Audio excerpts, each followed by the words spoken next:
Welcome back into the Lions247 Podcast, and welcome back out of the bye week. As you can hear, I left my voice in the bye week, dealing with some laryngitis right now. My daughter likes to do this thing and bring me home gifts in the form of germs from her daycare. So carrying that into this game week to start. Hopefully, when you hear us on Thursday, it'll be better off. So going to be leaning a lot on my guy Daniel Gallen, who actually attended a college football game on Saturday during the bye week. I want to talk about someone who loves college football. He was at the Red River rivalry watching Oklahoma get pasted by Texas. He didn't lose his voice. I did along the way somehow. Let's bring him in now because you hear it. Our listeners hear it. Going to be leaning on you a lot today, my friend. How you doing? I'm doing well, Tyler. I'm glad that James Franklin said that he feels like Penn State came out of the bye pretty healthy. They're in a good spot. Can't say the same for Lions 24/7 right now, but this is why we've got a team time. This is my time to step up a little bit. If people haven't been hearing enough of my voice yet this season. Well, yeah, podcasting injured a bit right now. We'll work our way through that. We did skip Monday because nothing was really coming out of this voice box. So we're with you on a Tuesday. We're fresh out of James Franklin's press conference. We've had 4 different player calls so far. So we're getting a semblance on how this program is reemerging at 5-0 at number 10 in the country ahead of this portion of the schedule that we've been highlighting for a long time. It gets going Saturday at noon. Number 5, Michigan, unbeaten on the season, the defending Big Ten champions. We heard it from James Franklin, Daniel. We heard it from Sean Clifford this morning. There's a reason you come to Penn State. It's to play in games like this. Major opportunity presented for these Nittany Lions, but also a major potential pitfall as their season really ramps up. It wasn't the most kind of subtle recruiting pitch out there for what you can do if you come to Penn State to be in these types of opportunities. But yeah, the way that the schedule shapes up, this is kind of a pivot point in the season, and it came up a couple times in 2 of the last 3 seasons. Penn State has been in a similar position. Just a couple days ago last year, Penn State was undefeated, went to Iowa to face an undefeated team.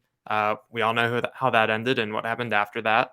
And then you look 3 years ago in 2019, a little bit later in the season, but you've got that highly ranked Penn State team going out to Minnesota in a big game, for a team that had some Big Ten title aspirations. And you saw how that ended with a close loss. So I think Penn State is trying to buck some recent history when it comes to the stakes of these matchups. But it's a game that I think there's just going to be a lot of curiosity around from a national perspective and even from the local perspective. Michigan had that really, really soft start to the season with its non-conference and coming in. Maryland, Iowa, Indiana, not necessarily the easiest Big Ten slate. All those teams can be pesky and annoying in their own ways, but none of the heavy hitters were in there. And then you have Penn State, where I think there's just kind of what we've talked about this whole season is that you've got to prove it. Maybe if Auburn isn't what they are this year, the feelings could be a little bit different about Penn State. But I think especially after that Northwestern game, you have kind of that general skepticism around Penn State and what they can do. So I think that there's a lot at stake in this matchup. Big picture, small picture, conference picture, national picture, college football playoff picture, even. And it should be fun. It's making for, I think, an interesting week to kick off a really interesting rest of the month. It's a pretty monster lineup for college football this weekend. And this is the Big Ten showcase, and whoever wins this game is going to be right there alongside Ohio State at the forefront of not just the pursuit of getting to Indianapolis as the Big Ten East representative, but as the representative from the Big Ten going to the college football playoff. And I think everyone kind of anticipates there will be at least one of those coming out of this season in conference championship action. So Penn State looking to thrust itself into that conversation, prove itself, as we've said, 7-point underdog. I thought that was a pretty significant line at this stage of the season based on what Penn State has accomplished. Last year, Penn State lost 5 games in conference action. Only one of them was by more than 4 points. They lost by 9 points at Ohio State. The 4 other losses, Daniel, collectively by a 12-point margin. So, look, Michigan, a 7-point favorite in this one. It just seems a little bit high unless there's something we don't know about the matchup going into this one. Definitely. I was surprised to see that number two. I think that especially when you look at last season, how even when Sean Clifford was not playing at a high level, even when that run defense was getting gashed by Illinois and some other teams, Penn State was able to play teams tough and able to stay in close games. And I think that that's been a bit of a, for the most part, that's been something in the Franklin era that I think Penn State has been pretty good about. Aside from a couple Michigan games over earlier in the tenure. But I think that Penn State, I think that that number, it's big. I don't think Michigan is a touchdown better than Penn State. I think that Michigan has the talent, but kind of like Penn State, there's just a lot of question marks. Maybe Michigan has a couple more established players. I mean, Blake Corum is going to be a lot of fun to watch. He's going to be a real handful for this Penn State defense. But then quarterback JJ McCarthy, he went to Iowa. He was able to get Michigan through what can be a house of horrors there. And then I think on the defensive side, they've been able to keep their pass rush playing at a high level. But when you lose talents like Aiden Hutchinson, like David Ajabo, I mean, those guys don't grow on trees. It's tough to just kind of cycle guys in year after year like that. So I think that a lot of teams have a lot to prove. From where we are right now, I don't think Michigan is a touchdown better than Penn State, but we'll find out on Saturday for sure. Considering the way these seasons went for these teams last year in October and November, you understand that there's some carryover effect of how they are viewed, the perception. Michigan has started off unbeaten through 6 games. They haven't had their bye week yet. That's coming next week. But let's face it, every squad is different. You can't really apply the Wolverines' successes to this year. They have carryover staff members, they have carryover players, but they've got to earn it all over again. And you kind of looked at the way they've earned it, getting to 6-0 so far. They haven't really been tested. They're out of conference matchups. I know Auburn ended up not being the tightly contested SEC battle that we all expected, but Penn State, to their credit, went down there and didn't let it get that way. Michigan was favored by at least 31 points in all 3 of its non-conference games. They beat Colorado State 51-7. They beat UConn 59-0, and they beat Hawaii 56-10. They've already got 3 Big Ten games under their belt. They beat Iowa, as you mentioned, 27-14. They beat Maryland 34-27 when they were a 17-point favorite. And then last week, winning 31-10 against Indiana.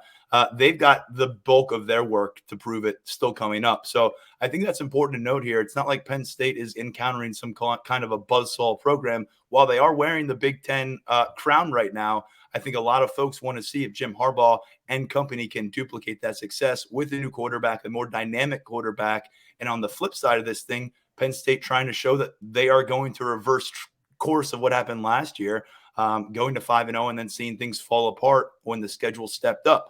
I think this is such a fascinating matchup, not just because of what these teams have done thus far, but because of the big test that they have coming up. And it's one that I expect will look like worthy of a showdown. I think both programs will play up to par. My question is, if whoever comes out of this one comes away with a commanding victory, then I think we probably got to recalibrate how that program is viewed in the national realm of things. When you talk about carryover from last year, I think that this game is a really good example in terms of the polls. I know that there's a lot of people who don't like the AP poll for whatever reason. They ignore the AP poll, coaches poll. I like them because I think that it's all a data point. It's all kind of monitoring perception.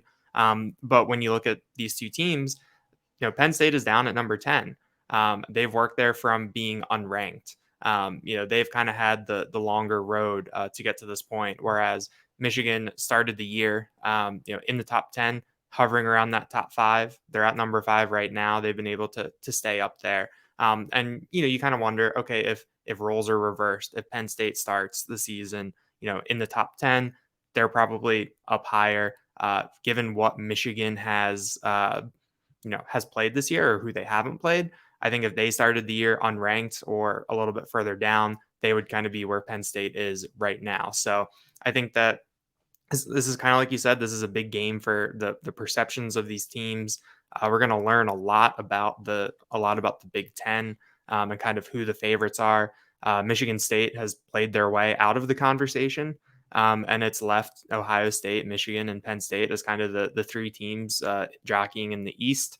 And then I think that, might come down to the winner of this game and Ohio State, based on how the schedules are set up and, what we might expect from both of these teams down the stretch. So I think that it's a big game. In a way, it might feel a little bit bigger than the Iowa game did last year, just given how the division set up, a cross divisional game.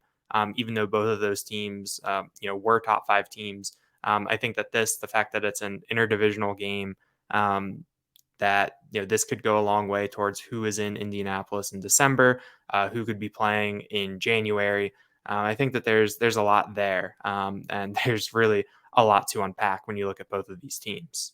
We'll do a lot more of that unpacking on a Thursday episode. Mark Brennan will rejoin us. We'll have our preview and predictions for the Penn State perspective of things, but we'll also have Zach Shaw on, who covers the Michigan Wolverines for 247 Sports. So he'll give us a complete breakdown of what he's hearing, what he's seen in Ann Arbor leading up to this matchup. Let's focus in on Penn State, though, right now. We'll save this matchup for Thursday. Daniel, 3-5 out of the bye week is James Franklin during his tenure with Penn State. There was no bye week in 2020. There were 2 bye weeks, I believe, in 2019. So that adds up to 8.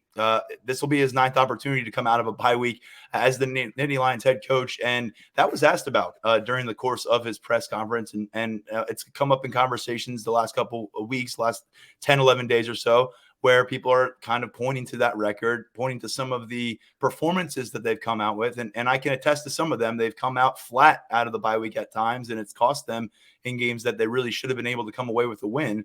We saw it happen in a extremely depressing way for a lot of Penn State fans last year, losing at home against Illinois in an endless overtime game. What did you make of James Franklin's comments? Because it certainly sounded like he was well aware of what his record is to this point, and well aware that some corrections maybe needed to be applied in the 2022 version of his Nittany Lions squad. James Franklin seemed very, very cognizant of that record coming off the bye week. I think every once in a while in these press conference settings, just generally, you can kind of tell, which statistics or which talking points a coach or a player has really thought about or really come prepared to answer. And I think the bye week was one of them.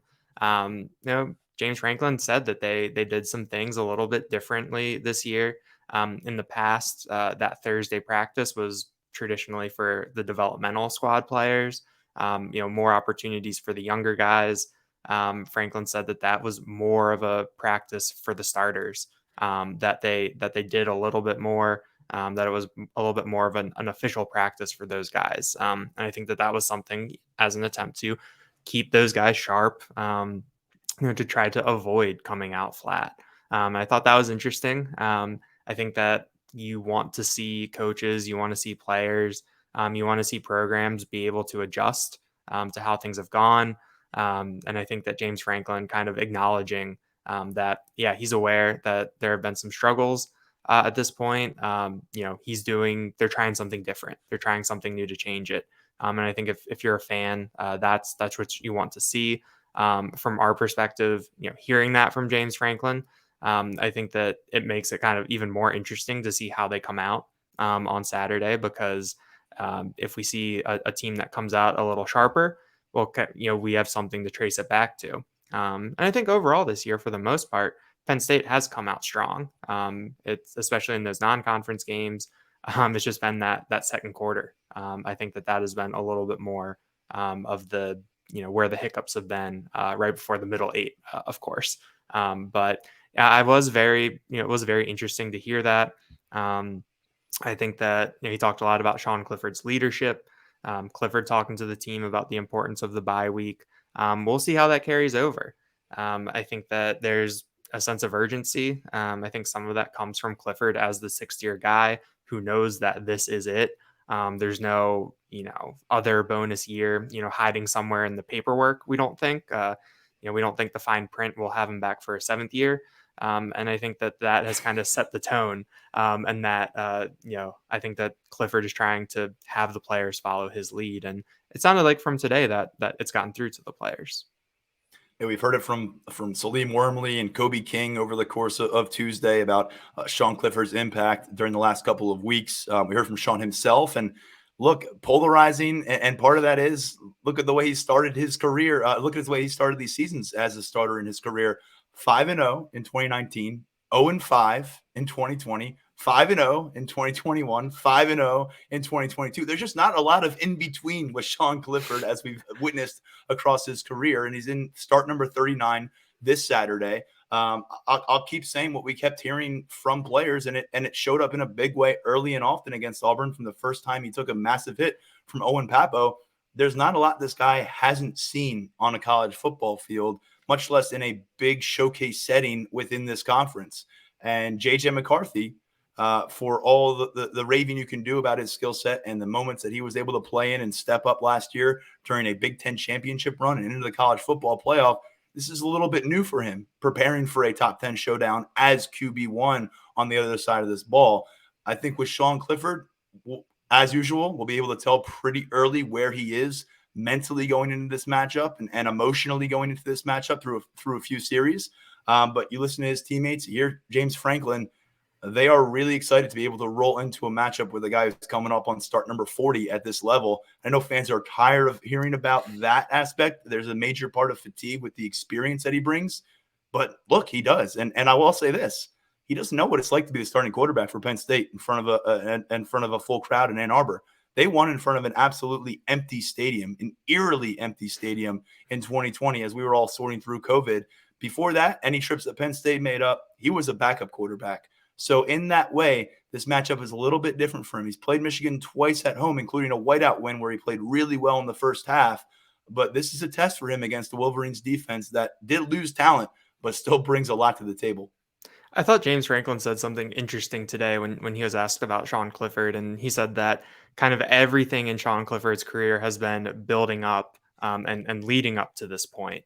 I think that, like they say, these are the types of games that you come to Penn State to play. These are also the types of games where when you have a 6th-year quarterback, you want him to step up. You want him to be the guy who is helping lead you to a win, or he's the guy who isn't making that back-breaking mistake that costs you a game. So I think that Clifford, as usual, it kind of all starts with him. I think when you look at the offensive side of the ball, if he is what we saw maybe against Auburn, early against Ohio, late against Purdue, Penn State has a great shot. But if it's that third quarter against Purdue, or if it's most of the Northwestern game, there's some cause for concern. I think that we know where the floor is and we know where the ceiling is. James Franklin seems to think that the ceiling can be a little bit higher. I think with how things have developed, kind of the trajectory of this team. But I thought that was kind of an interesting comment from James Franklin. They always like to talk about 1-0 and about how, every game is just as important as the last because you have to win all of them if you want to get to where you want to go. But I think that was kind of, to me, I read that as a little bit of a acknowledgement that this is a big game for Sean Clifford. This is a big game for Penn State. And, you don't want to go too far down the legacy road and signature victory talk for Sean Clifford, because there's going to be a couple more big games on Penn State's schedule this year. But I think that this is kind of where Sean Clifford can put a stamp on the program. This is where he can take all of that experience that we've heard about and everything that we've seen. This is where he can put it all together and be a difference maker. Penn State was able to escape some serious offensive lulls from the Northwestern game. They gave up 7 points to the Wildcats during the Central Michigan game. Central Michigan just didn't have the firepower to answer back. They got a bunch of takeaways. And in the Purdue game, some timely defensive plays there in the second half that kept Penn State right there within striking distance. And Sean Clifford provided that strike late in the contest. But when we look at this matchup, who will Sean Clifford be throwing the ball to? We don't know if Keandre Lambert-Smith will be among them. James Franklin using the phrase hopeful when describing the status for Saturday for the junior wide receiver. Started a bunch of games going back to his freshman year, third-year starter. Haven't seen much reflection in the production standpoint. He's 4th in the team right now with 9 catches, has 1 touchdown on the season, but he does bring some field stretching ability that we don't see a ton of right now from the Penn State wide receiver core. And let's face it, for as deep as we collectively thought this unit could be and what we heard it could be, You don't see that on the box score to this point through 5 games. So if you're taking anyone out who has proven something at this level this season from the wide receiver group, that could be a concern. We don't know where it stands with Keandre Lambert-Smith. He's got a few days of practice to maybe prove to the staff where he is, prove to the medical unit where he is. We know he was in some sort of supportive boot, it looked like, on his right foot, exiting the game a couple Saturdays ago. They've had a bye week to heal up.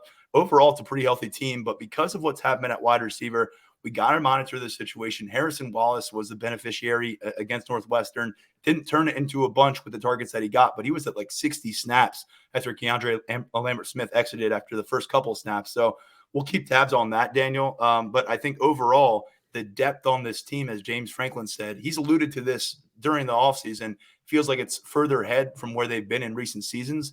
But now he doubled down on that a little bit and saying they're further ahead from a depth perspective within the season because of injuries, because of their own cultivation of talent than they have been in recent seasons. He's not going to tell us when the last season maybe he felt this comfortable with, if he ever has, but he said across the roster right now, he still feels as good as he did coming into the season. And when you get through 5 games and you're not crossing guys off the list because they're injured or because of otherwise, you're going to steadily feel like you're heading in the right direction. And I think he really loves what they have cooking right now in a lot of ways from a personnel standpoint.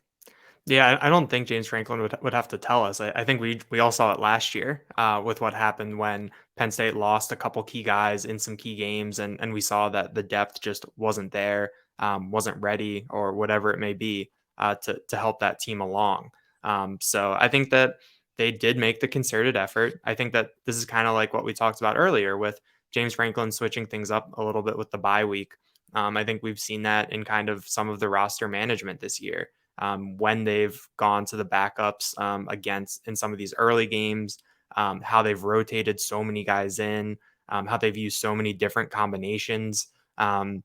Whereas it's not a straightforward like first team for second team switch, that there's been a lot of mixing and matching with, like, you'll have a true freshman playing next to a redshirt senior or something along those lines at certain spots. So I think that Penn State and James Franklin have done a great job of getting the depth in a position to where I think that they feel comfortable with it. I think this Keandre Lambert-Smith injury, if it lingers, could be one of the first real tests for that depth. When you get to the number 4, number 5, number 6 spots on that wide receiver depth chart, are those guys going to step up, or are we going to see the offense change with more 2 tight end sets, leaning more on those tight ends, leaning more on the running game, maybe some more 2-back sets to take one of those wide receivers off the field. I think that that's something we're going to find out over these next couple of weeks. But James Franklin was searching for some wood to knock on when he was talking about the health. I think that's a good move by him, because that's been the one thing that is kind of out of Penn State's control that I think has worked in their favor so far. And injury luck is one of those things that you can't really. There's really no rhyme or reason for it. Sometimes it hits you. It hit them last year. Sometimes it doesn't. And you need to be lucky to win some games the way that college football is now. So I think Penn State's in good shape from that depth perspective, from that health perspective. We're going to learn more about it at a couple spots over these next few weeks. But right now, you have to feel good about it. Yeah, I know you'll be keeping those binoculars handy in the press box in Ann Arbor on Saturday morning before that noon kickoff. One other thing I wanted to get to from James Franklin today, about as emphatic of a positive review of his offensive line.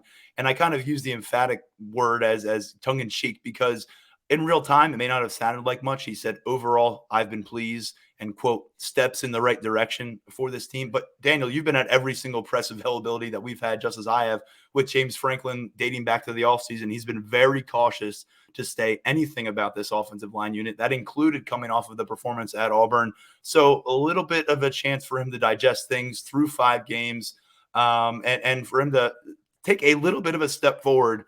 Of course, opening himself up to some criticism if they don't come through against Michigan. This is where they're going to have to prove it, though. This is the big boys of the Big Ten, the defensive lines that are loaded with blue chip talent that await them here in the coming weeks, starting this Saturday.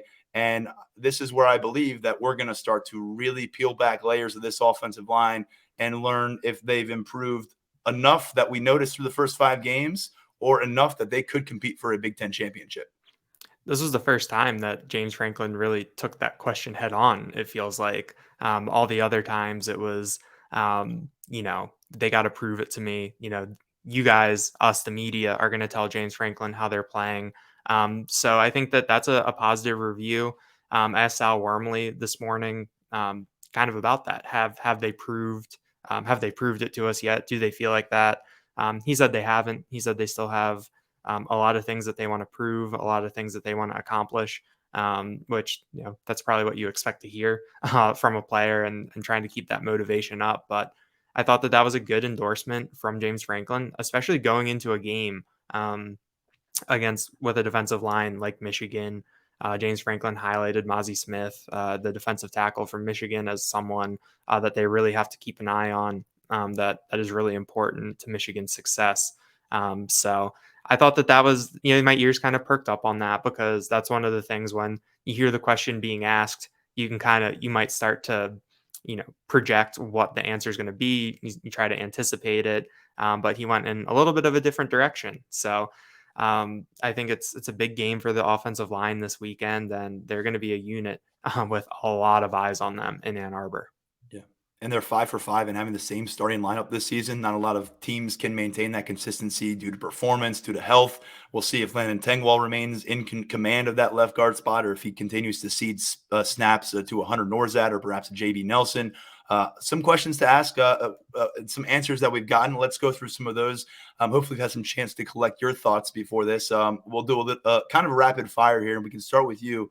3 answers, Daniel, that you feel like you got from this Penn State program during their 5-0 start.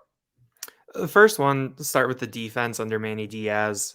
We knew it was going to be different based on how Brent Pry did things, how Manny Diaz did things at Miami and his other spots. But I wanted to know, can this defense be successful? Can they force the disruptive plays that Manny Diaz has been known for? And I think that we've gotten some answers on that. I think that the defense has a really good baseline of competence. And I've been pretty impressed with how Manny Diaz has done things, mixing and matching that personnel, giving young guys opportunities like Zakee Wheatley to come in and make plays, using a guy like Jair Brown, who is really talented, and a pretty unique safety, using him in different ways. So I had a lot of questions about the defense. I think they've mostly been answered. There's a couple things here and there, turning some of those pressures into sacks, turning a couple more of those PBUs into INTs. I think that could go a long way, but for the most part, the defense, I think Manny Diaz has answered a lot of questions that people had coming in. That was one that I had, more so that the takeaway talk was legit, because you hear it every year. We want to force turnovers. We want to come away with a bunch of takeaways. Great. So does every single defense across college football. But when it's a new defensive coordinator, a new voice, maybe a new strategy in place, and you hear about that growing in the spring and then carrying on through the summer, didn't see it necessarily right off the jump this season, but those numbers have piled up in a hurry in the takeaways department. And I was with you, and I kind of had as a supplemental note there, the DB talk was legit too. I mean, the talk about this cornerback room being deep, about Johnny Dixon being essentially that third starter. That's all come to fruition here, the safety room being deep. I'm going to go over from the defense, because that was one thing I had. The ground game is very much improved. I mean, there's no way around it. You've got these 2 freshmen serving as the catalyst. You've got this long distance breakaway threat in Nick Singleton. You've got kind of this steady Eddie runner in Katron Allen, who's getting the job done for you. And we've got to give it the tip of the cap to the tight ends who are involved in the blocking game. I guess primarily Brenton Strange, and then across the offensive line. Again, a lot to prove in this regard, but there's no way you come out of these first 5 games, assess what we saw, look at the stat sheet, and think that there haven't been marked improvements. This was an epic failure last year. Right now, you've got a couple freshmen averaging over 5.5 yards per carry. I think Nick Singleton's approaching 8 yards a pop. Definitely. I think the run game was something that was at the top of the list all offseason. And I think that they answered a lot of those questions. The fumbles popped up last week, but I think overall you have to feel good about the run game. Speaking of those running backs, Singleton and Allen, second answer that I have, we heard a lot about this freshman class. There were high expectations coming in. There's talk that they could make a significant impact. With freshmen, you really have to see it to know, just given how the game is, what that jump is like. And I think the Penn State freshmen they've answered the bell. They've answered any questions about their ability to contribute, what they're able to do, and it goes beyond Singleton and Allen. We've seen Drew Aller come in a couple big spots. Abdul Carter. I think that when coming into the year, he wasn't at the top of the breakout freshman list, but I think at this point, he might be 1A and 1B with Singleton in terms of just the most impressive freshman we've seen. So I think that was something that has really stood out to me when think about the questions that I had. All right, is this for real? Is this class of 22, all these 5 stars, all these really highly regarded guys, are they going to live up to the billing? And for the most part, as a whole, they have. Yeah, recruiting classes are built on optimism and hope, and then the games start, and you want to see what happens. And what has happened is they've burned 6 red shirts, not really out of necessity either. These guys have stepped up, earned their roles, and I think across the board right now, you're going to see more out of that list. Drew Aller is 1 snap away from burning his red shirt. Safety KJ Winston is 1 snap away, and that's my last answer that I'm going to get to here. Drew Aller, the question was, would he be good enough in the eyes of this coaching staff to make us talk about his presence on a weekly basis? Or would we pretty much be able to put him on the back burner as a developmental prospect in year 1? Well, he came out of preseason as the number 2 quarterback. He played in the first 4 games, flashed when he got opportunities. And yeah, we're talking about him on essentially a weekly basis, especially that last game week against Northwestern. So I think that was a question for me. Would it be kind of status quo with Christian Veillere as the number 2 and then Drew Aller? We'd see what he looks like next winter. We're not waiting that long. And really at any moment, if Sean Clifford gets hit in the wrong spot, something goes awry, Drew Aller could be the quarterback for a team with Big Ten championship aspirations. Did we miss one more answer from you? Mine stems from that and something that we touched on earlier. It was about the depth. Was this team going to be deeper than last year's? And Drew Aller is the perfect example. They needed to turn to the backup quarterback in a big spot on the road, and Drew Aller delivered, where Taquan Roberson didn't last year at Iowa. So I think we've seen it with Abdul Carter getting run with the linebackers, how those defensive backs have rotated around, with going 7 deep on the offensive line. I think that maybe the wide receivers, the depth hasn't quite been what we've thought it is yet. But I think overall as a team, you look at the options, you look at that the depth chart that we put together every Friday, and you feel good about what you see, especially compared to last year. Obviously, if someone gets hurt, one of these key guys, that's when it'll get stressed. But I think right now, the way that Penn State is built, they can withstand a couple key absences if things come to that down the stretch. And then quickly, I'll just give you all 3 of mine right here because we're up against it a little bit with time. 3 questions that we still have coming out of that 5-0 start, coming out of the bye week. I'll just circle back to something I just said a couple times. What is this offensive line going to look like moving forward against the big boys when you're facing first-round NFL talent kind of defensive linemen, when you're facing dynamic defenses that are built over the course of strong recruiting cycles and that are led by million-dollar coordinators?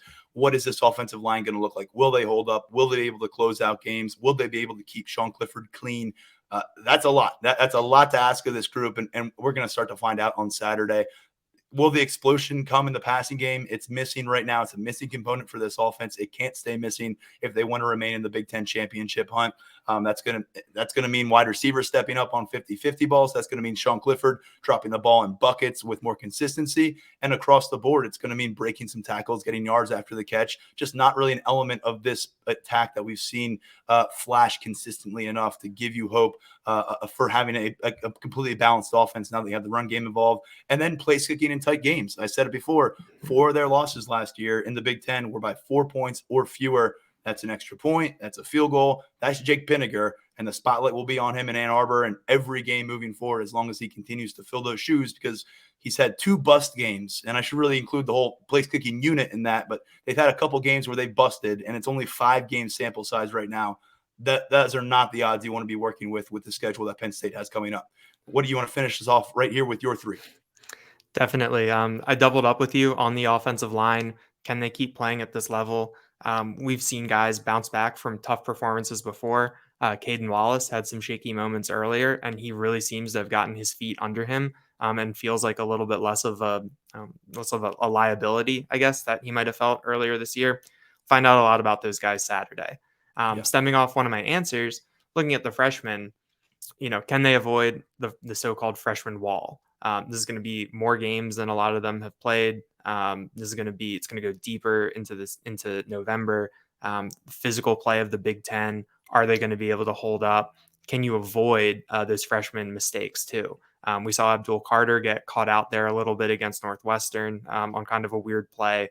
Can these freshmen not be a liability when you're going up against Ohio State, when you're going up against the big guns? And then final question I have, can Sean Clifford win you the big game? I think that's kind of where everything circles back to, with what we want to see from Sean Clifford, the ceiling of this team being tied to what its quarterback is able to do. I think that you want to see Sean Clifford show up in the big game. You want to see him win you the big game, because if he's doing that, you're probably playing in Indianapolis in December, and you might have the chance to play in January. I've been asking that question on this podcast for 4 seasons now, so I forgot it this time around. But you're right; it is absolutely at the top of the list for just about everybody paying attention to Penn State football right now. Because as Sean Clifford goes, the Nittany Lions go, and that's been the case for a while now. We'll be back with you a little bit later this week, Thursday. Full preview predictions. You'll hear from a Michigan Wolverines reporter all about that program. For now, we're stepping aside. Hopefully, give my voice a little bit of rest. Come back stronger later in the week. Big thanks to Daniel and our producer Lance Glynn. I'm Tyler Donohue. This has been the Lions247 Podcast.